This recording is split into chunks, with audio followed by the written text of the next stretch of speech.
Hey, and welcome back to a series of which I haven't uploaded a video in a little bit too long. More about that later, but basically this video will be mostly about laying down a new town and the area around it, though I won't go entirely into detail and really keep it just to the planning in this episode and go to more of the detailing in the next episodes.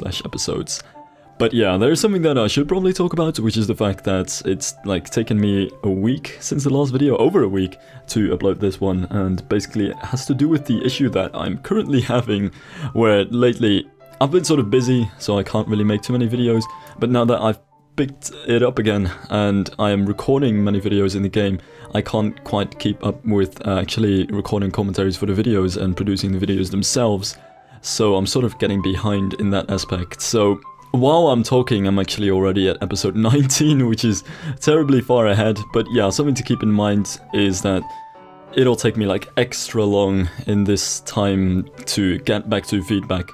So yeah, that's something that, even though I am quite happy to take any feedback about this area that I can, especially since I still haven't gotten too much experience with how I should lay this down, and really got it mostly from suggestions and a lot of looking at Google Maps and Wikipedia pages and things like that. There's still a lot that I can improve about this, but keep in mind that when I do so, I'll do so in an episode quite far ahead in the future. Anyway, over here I wanted to have a small industrial area. It's not quite very large, it's one of those sort of outer industrial retail business-ish areas with there's a bit of mixed zoning in here as well, so there's a few offices, a distribution center, and some industry as well, but generally one of those more industrial areas outside the city, but it's not entirely a very large area. I want to keep most of the industrial places around the harbor, which I'm planning to have in the future, so this is more or less just a sort of new development that might always grow in the future just outside the city, which I wanted to have here.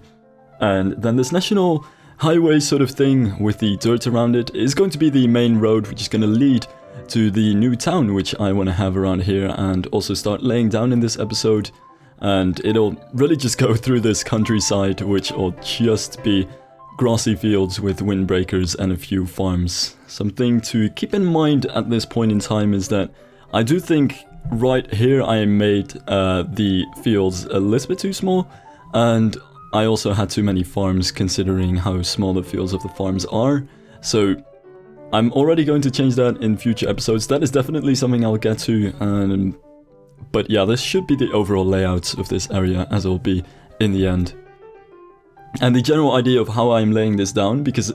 the thing is you can't exactly talk about one type of rural landscape, let alone one type of countryside just in the Netherlands, so this is very much based on the south of South Holland, but also sort of the northwest of Brabant, which is very much a style which is somewhat old. So there are some of these very much longer medieval fields, but also some dikes that sort of go through everywhere. And as a general theme, the way it's sort of laid out is to have these curvy roads and little rivers go through the landscape first, and then sort of try to grid the areas that are left between that, and actually find that also a very good way to try to get a as natural and organic as possible looking layout of the fields as you can without having to go to completely random types of shapes. So really the idea is to lay down these sort of curvy roads first. They're very old and weren't planned at all, but what I'm trying to at least somewhat account for is this sort of historical aspect, that you will find this sort of legacy effect of the old roads that just go randomly everywhere and have curves and just aren't so great, and these fields that are very long and sort of remnants of even medieval times as well, but that over time you also add these more grid-like roads in between them. And what happens quite a lot actually as well is that different farmers sort of exchange fields or change their field shapes over time to be more efficient, and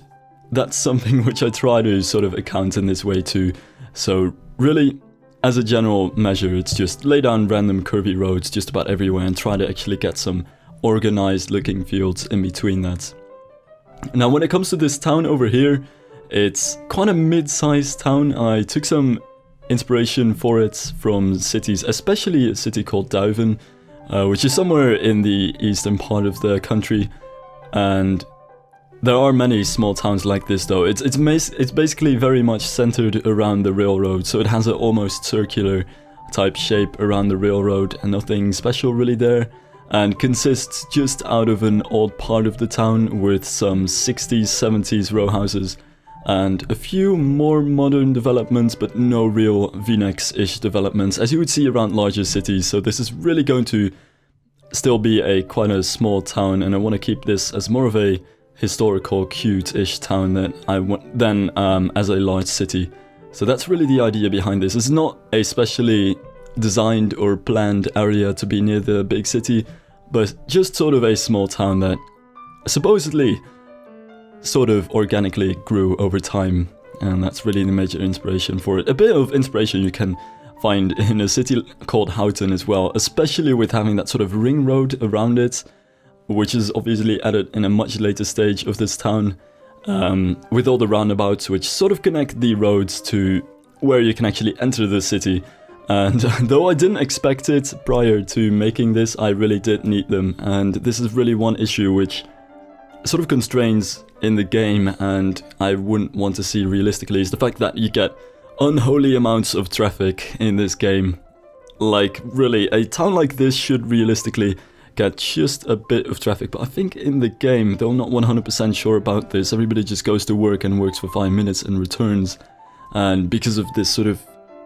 time not really working in a realistic way, even if you have rush hours, the days are obviously much shorter. There's a lot more traffic, just something which I think is the cause. In any case, there is a lot more traffic than there should realistically be, so I will get some minor issues with traffic in the future with this town, especially the highway that leads to it. But in general, it sort of works pretty well, and I'm actually really happy I got those roundabouts over there in the end, because within the town there shouldn't be any congestion problems at any point. So yeah, this is really the old center of the town. As you can also see in the very curvy, or not curvy, but very random sort of roads that go into all directions and aren't really planned at all, but just sort of shaped that way. Of course, there's one road which goes straight alongside the rail, and there's one sort of center road which meets up with that parallel, but around that I really wanted to have some roads which went just about everywhere. And then to the right of that old center with the church, I wanted to add the sort of pre/post World War row houses, the very typically Dutch row houses with the red roofs and all the brick walls, and really in a quite classical way, just wanted to get them in a very straight grid-like pattern for a bit over there. And then to the left of that area I wanted to have the 70s-ish neighborhood, which is almost like a cauliflower neighborhood, but not quite, and of course it's a lot smaller, but it really still follows the same ideas with the curvy roads and all of the little pedestrian shortcuts between everything, and you'll see that return in the types of houses that I'll be using in that area as well. And the same really goes for what's above the railroad. I want to sort of follow a same layout as I do underneath it, and really have some of the oldest houses in the town, or at least the top part of the town, just around the railroad, and have some detached houses as well, and have some slightly newer developments just outside and near the border of the town. And something that I really wanted to keep in mind in this case is that since it's such a small town, the different areas or different parts of it shouldn't feel like they're separate neighborhoods. And really, even though you can definitely tell that different parts should be somewhat older and somewhat newer parts, and they have different types of layouts and different house types, all of the developments aren't quite large. And generally that is something I do like to think about, is that if you have such a small town, then unless it's going to be some sort of suburb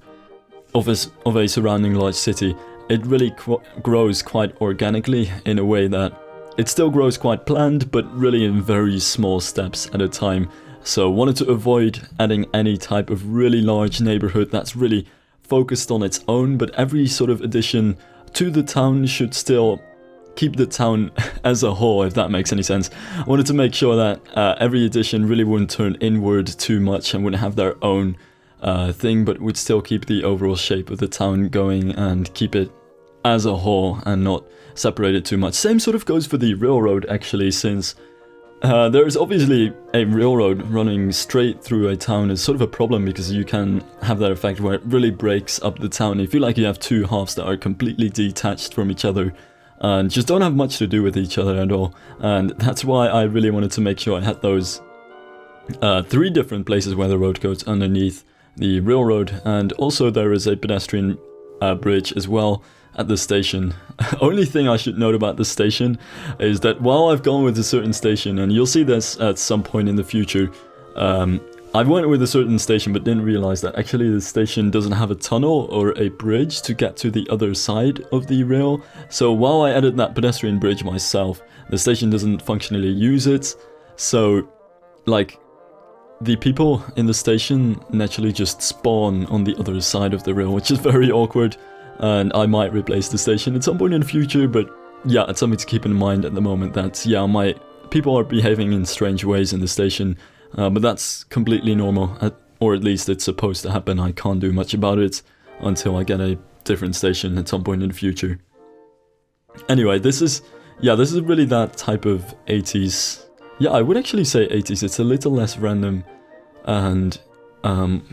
bit more complex shapes here and there than you would see in very typical cauliflower neighborhoods, but it still sort of has that cauliflower-ish style to it, and definitely some of the different housing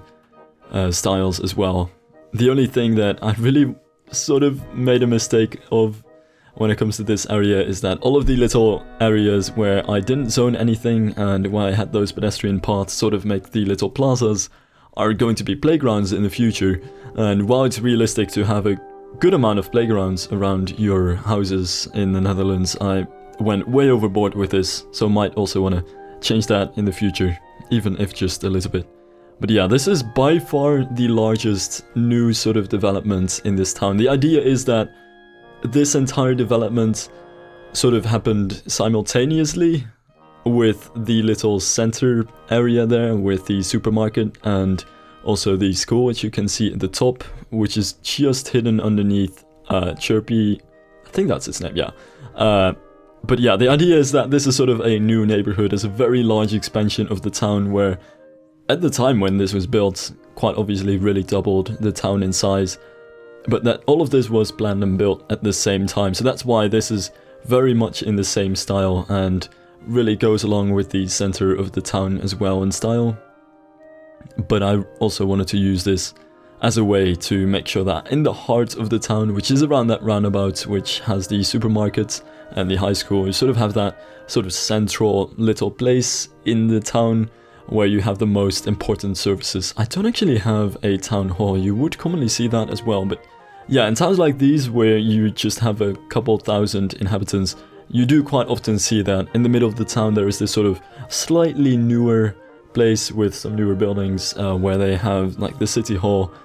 and if they have a high school, their high school, or otherwise some elementary school and some supermarkets. It's really that type of area which I wanted to have in the middle there. And this is also what I meant with the new neighborhood not going to turn inward too much, because even though it's sort of part of this new development, the center with the supermarket really is at the side of this newer neighborhood. It sort of connects it with the rest of the town. So I really wanted to not put the heart of this new part of the town in the middle of this new part, since obviously then you would sort of get two cores of the town and sort of detach them from each other, and really wanted to make sure that whatever was in the center of the city would really be sort of the heart. So yeah, it was basically an attempt to make sure that this newer area, even though it's much newer than the old core of the town, really goes along with the old core and doesn't feel like it's completely apart from it. Though then again, I didn't put everything in that part in the middle of the town, since I actually have the high school and the small hospital as well here on the side, which was really just because of space convenience. I couldn't really manage to get that in anywhere else, and really figured, well, if anything is going to have to do, the side would be pretty okay, especially since you don't quite need to go to the hospital as often as you need to go to the supermarket. Or at least hopefully that is, and at least that goes for most people. But yeah, that's the overall idea of this town. I'll get into the details later on, so definitely don't want to do the foliage quite yet, and you'll see that in the next episode. And I'll also start spamming playgrounds at that point. But in general, yeah, this is going to be the finished layout. Not really adding anything beside from what you're seeing right now. Really want to keep it this small and more of just, you know, I want to try out different things within this map and sort of make a Dutch province. So I didn't want to relate everything back to the original large city that I have. So this is really a town which supposedly stands on its own and doesn't have anything to do with the large city aside just being pretty close to it. Anyway, that's it for this episode. So thank you guys for watching and hasta la vista.